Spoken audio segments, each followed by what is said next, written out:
Hello World Civilizations class, Mr. Lassiter with you, and as promised we're going to be talking about annotated bibliographies today. You probably know what a bibliography is. It is the citation of sources or your works cited page at the end of any paper, research paper, or project. But an annotated bibliography is kind of like that plus some. So let's talk about what an annotated bibliography is. Well, first of all, it is a list of citations to books, articles, documents, or other sources that you use for your project. It includes all the things that you would put in a works cited page, and it would still be done in this case, in our class, in MLA format. So those lists of citations will be there. However, you won't just have those lists of citations.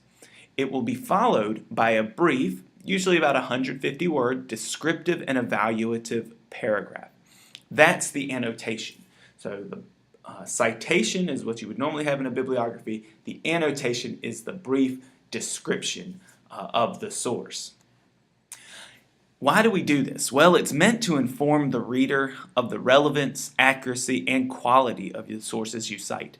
It's not just a summary. You're not just telling them what's in the source, but you're letting the person who comes and looks at your research know these are the sources and these are why I chose them and why they informed what I was writing or researching or putting together for my project.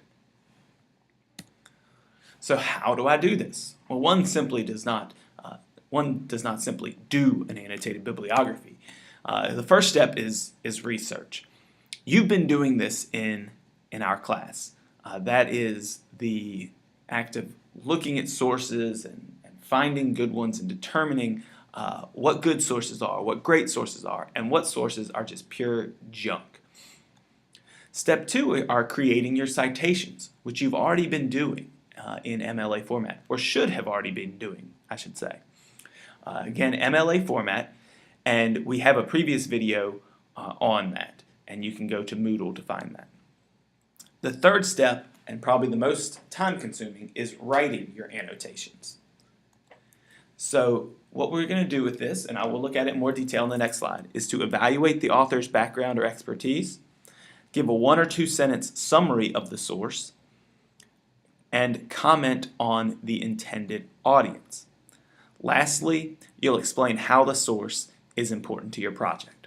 So let's look at these steps for writing the annotations in detail. Well, the first thing you're going to do is evaluate the author's background or expertise. Is the author an expert? Do they have a degree in the subject? If there's no author stated, which many websites don't have author stated, you may want to look on the About page for the source, and it might give you some information about the author. But if there is none, what's the source's purpose? Is the website education website? Is it made for kids? Is it a website that's for architects? Is it a website for academics? So once you've addressed the author of the source, you're going to give a brief 1 or 2 sentence summary. So briefly explaining what information the source is talking about. You'll then comment on the intended audience. As I said, is it written for other historians, kids, or the general public? Is it written for architects? After all, this is what a lot of our project on religious architecture is about. Or does it persuade people to follow a certain religion if you're looking at certain beliefs? If you're doing a beliefs part of our religion project,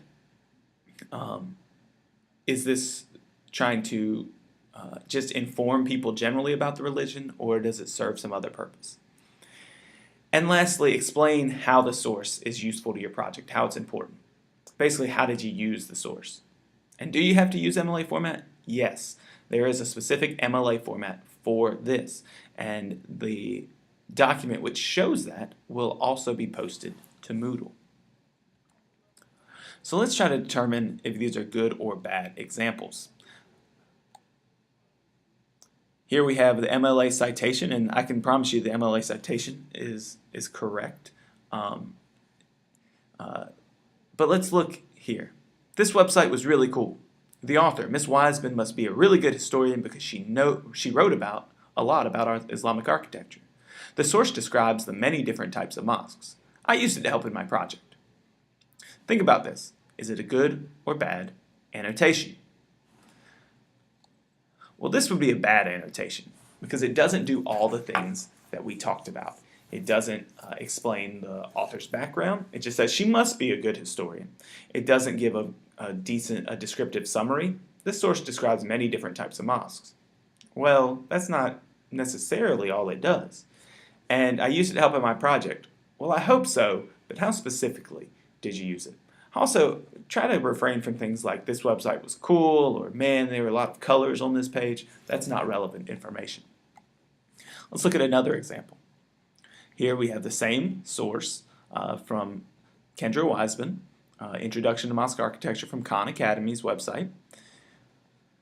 Kendra Wiseman, an art historian at the University of Massachusetts Amherst, provides a concise background for mosque architecture in the Islamic world. Her article describes the layout, architectural features, and furnishings of a typical mosque. This source was written for high school students on the Khan Academy education website. It was helpful in providing examples of architecture and art to include in the construction of the mosque in my project. That's what we consider a good annotation. It includes a background of the author and what she was writing about. It gives a brief, in this case, one-sentence description of or summary of the article. It tells the audience of the article and how it was used in the project. In this case, giving examples of architecture and art for the construction part of the project. That's it for our annotated bibliographies. Make sure to go back and rewatch this if you need. Also on Moodle, I have provided you a document which will show you certain aspects of annotated bibliographies in MLA format. And if we go to that right now, it will look something like this. This gives you see the page here, and in red, it will give you examples of MLA style. A couple things that I want you to notice.